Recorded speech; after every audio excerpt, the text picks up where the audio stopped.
Mesdames et messieurs du jury, mesdames et messieurs du public, je m'appelle Marion, j'ai 17 ans et je vais vous raconter l'histoire de Lucien. Comme moi, Lucien a 17 ans, mais contrairement à moi, il vit dans un monde dévasté, où la végétation n'existe plus. En effet, le soleil n'est plus visible à cause d'un gros nuage brun qui s'est étendu sur la terre entière. Comme ses semblables, Lucien n'a droit qu'à 1 litre d'eau pour toute la journée. Mais 1 litre s'utilise vite pour se laver, boire et faire à manger. Il est inconcevable pour lui d'en perdre une seule goutte. Pour se nourrir, Lucien utilise des produits synthétiques, des gélules de toutes les couleurs, qui lui apportent les glucides et les protéines dont il a besoin. Dans le monde de Lucien, il n'y a plus de viande, de poisson ou de légumes.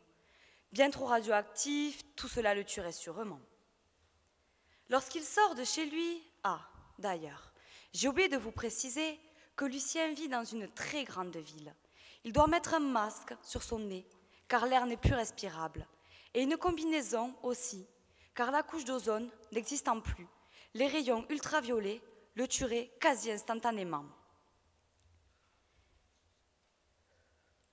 Lucien n'est pas très grand, il paraît même assez fragile. Et comme presque tous les adolescents de son âge, son organisme lutte contre plusieurs cancers et une bronchite chronique. D'ailleurs, son espérance de vie est courte, entre 35 et 40 ans, tout au plus. Lucien est très malheureux. Il ne comprend pas comment on a pu en arriver là. Il a pourtant vu, sur son dernier téléphone high-tech, les photos d'un autre temps sur cette terre. Un temps où l'eau coulait à flot dans les rivières. Un temps où le soleil inondait les vallées. Un temps où les forêts grouillaient d'animaux de toutes sortes.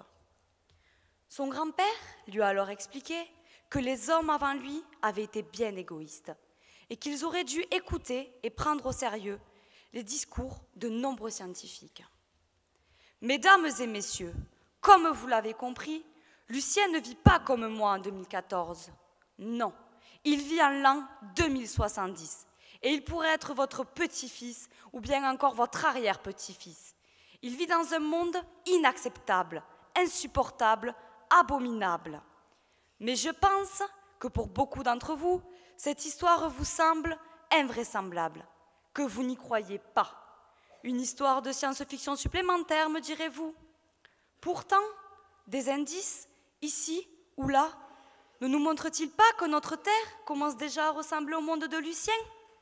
Les signaux d'alerte ne s'allument-ils pas un peu partout? Ainsi, les attaques répétées contre la biodiversité détruisent déjà des espèces animales et végétales et réduisent ainsi les chances de survie de l'espèce humaine. La forêt recule de jour en jour. 1/5 de l'Amazonie a déjà disparu, emportant avec elle des plantes, des espèces d'arbres, des reptiles, des mammifères, mais aussi des tribus indiennes. D'autre part, l'eau, source de toute vie, est aujourd'hui un bien rare et précieux. Le fleuve du Jourdain se réduit à un simple filet d'eau et la mer morte se retire en silence dans l'indifférence. Ne voyez-vous pas aussi que certains pays sont déjà victimes de leur croissance urbaine et économique? En Chine, de grandes villes, à l'image de Shanghai, sont tellement polluées par les rejets industriels et automobiles que de plus en plus de personnes doivent porter un masque pour sortir car elles souffrent de maladies respiratoires. En outre, le nombre de cancers dans les pays développés est en constante augmentation. Par ailleurs, les activités humaines sont aussi responsables du réchauffement climatique de la Terre entière.